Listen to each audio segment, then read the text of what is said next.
Hello বন্ধুরা, সবাই কেমন আছেন? টেকবেরি চ্যানেলের পক্ষ থেকে সবাইকে জানাই স্বাগতম। আজকে আমি আপনাদেরকে দেখাবো কিভাবে আপনারা ডিলিট করা মেসেজগুলো কিভাবে আনসেন্ড মেসেজগুলো কিভাবে আপনারা দেখবেন। অনেকেই আছি আমরা যারা অনলাইনে থাকি না, কিন্তু কেউ একটা মেসেজ পাঠানোর পরে দেখার আগে সেই মেসেজটা ডিলিট করে দেয়, কিন্তু সেই মেসেজটা আর আমরা দেখতে পারি না।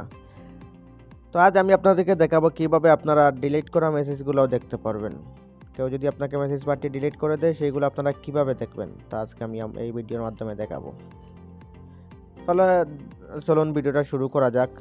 আপনারা ফেসবুকের যে কোনো একটা লাইট ব্রাউজার বা মেসেঞ্জার যে কোনো একটাতে থাকলেই হবে, এটা কোনো বিষয় না। দেখতে পাচ্ছেন আমি একটা মেসেজ পাঠাইছি। তো মেসেজটা পাঠানোর পরে এবার আমি মেসেজটা ডিলিট করে দিব। দেখতে পাচ্ছেন মেসেজটা মেসেঞ্জারে শো করছে। এবার আমি মেসেজটা ডিলিট করে দিব, আনসেন্ড করে দিব। দেখতে পাচ্ছেন এখানে ডিলিট ফর এভরিওয়ানে মেরে আমি মেসেজটা ডিলিট করে দিলাম। এখন এই মেসেজটার মেসেঞ্জারে দেখাবে না। চলুন আমরা মেসেঞ্জার চেক করে আসি যে মেসেঞ্জারে দেখায় কি না। তো আমরা একটু ব্যাকে আসবো, এসে মেসেঞ্জারে যাব। দেখতেই পাচ্ছেন যে মেসেঞ্জারে মেসেজটা দেখাইতেছে না যে কি মেসেজ আসছে, সেই মেসেজটা কিন্তু এখানে দেখাচ্ছে না। তো এবার আমি আপনাদেরকে দেখাবো আপনারা কিভাবে এই মেসেজটা দেখবেন। তো আপনাদেরকে প্রথমে যে কাজটি করতে হবে, প্রথমে আপনারা মেসেঞ্জারটা মিনিমাইজ করে দিবেন। মেসেঞ্জার মিনিমাইজ করে বা মেসেঞ্জার থেকে বের হয়ে যাবেন। বের হয়ে আপনারা প্লে স্টোরে ঢুকবেন, গুগল প্লে স্টোরে ঢুকবেন। ঢুকে আপনারা সার্চ দিবেন আনসেন্ড লিখে সার্চ দিবেন। অ্যাপসটা আমার আগে থেকে ডাউনলোড করা আছে। তো এই যে আপনারা আনসেন নো লাস্ট রিড লেখা একটা অ্যাপস আছে, আপনারা এটা ইনস্টল করে দিবেন। আমার আগে থেকে ইনস্টল করা আছে, তাই আমি ওপেন করব। তো ওপেনে ক্লিক করলাম। ওপেনে ক্লিক করার পর একটু সময় নেবে, তারপর নেক্সট আসবে, আপনারা নেক্সটে ক্লিক করবেন। আমি নেক্সটে ক্লিক করলাম। নেক্সটে এইরকম 2-3টা নেক্সট আসবে, আপনারা এগুলোতে ক্লিক করবেন। এখানে দেখতে পাচ্ছেন আপনার Instagram, Telegram, WhatsApp, Messenger automatically আছে। এর বাইরে যদি আপনি কোনো অ্যাপস যোগ করতে পারেন, অ্যাপস চাইলে যোগ করতে পারেন। বলে রাখা ভালো, এটা দিয়ে আপনি হোয়াটসঅ্যাপেরও ডিলিট করা মেসেজগুলোও দেখতে পারবেন। তারপর নেক্সটে ক্লিক করেন। এখান থেকে গিভস অটোরাইজেশন নামে একটা অপশন আছে, আপনারা এটাতে ক্লিক করে পারমিশন দিবেন। এখানে দেখতে পাচ্ছেন এটার পারমিশন বন্ধ আছে, এটাতে ক্লিক করে আপনারা অল নোটিফিকেশন দিয়ে দিবেন।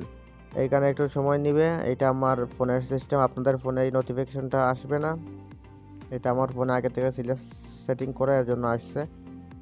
তারপর দেখতে পাচ্ছেন পারমিশনটা অন হয়ে গেছে। তারপর আপনারা ব্যাকে আবার অ্যাপসটারে আসবেন। আসার পর এখান থেকে আপনারা যা যা চাইবে ওইটা আপনারা ওকে বা ক্যান্সেল দিতে পারেন। তো অ্যাপসের সেটিং আমাদের শেষ। এবার আমরা যে চেক করব যে অ্যাপসের কি মানে কাজটা কি। দেখতে পাচ্ছেন এখানে কোনো মেসেজ নাই, টেলিগ্রামে, ইনস্টাগ্রাম, হোয়াটসঅ্যাপ, মেসেঞ্জার কোনো কিছুরই মেসেজ নাই। তো এবার আমরা চেক করব যে আসলেই কি ডিলিট করা মেসেজগুলো দেখা যায়। তো আবার আমরা লাইটে গেলাম, গিয়ে একটা মেসেজ দিলাম।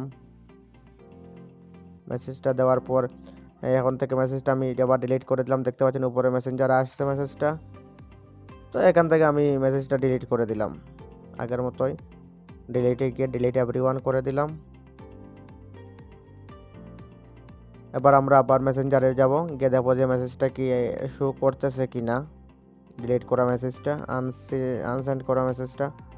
তো মেসেঞ্জারে ঢোকার পর দেখতে পাচ্ছেন যে মেসেজটা টাইম শো দেখাচ্ছে আপনাদেরকে 4:14 PM। মেসেজটা ডিলিট হয়ে গেছে, মানে মেসেজটা আমি দেখতে পারতেছি না। এবার আমি সেই ডিলিট করা মেসেজটা দেখবো। আমি সেই অ্যাপসে ঢুকবো, আনসিন অ্যাপসে ঢুকবো। ঢোকার পর এই যে দেখতে পাচ্ছেন যে মেসেজটা আমি ডিলিট করছি, এই মেসেজটা এখানে এসে গেছে। এইভাবে আপনারা হোয়াটসঅ্যাপ, টেলিগ্রাম বা যে কোনো অ্যাপসের মেসেজ আপনারা ডিলিট করা মেসেজগুলো এইভাবে দেখতে পারবেন। আশা করি ভিডিওটি আপনাদের অনেক অনেক অনেক অনেক উপকারে আসবে। যদি এই উপকারে আসে তাহলে অবশ্যই আমার চ্যানেলটি সাবস্ক্রাইব করে পাশে থাকবেন নিত্য নতুন টেক ভিডিওর জন্য।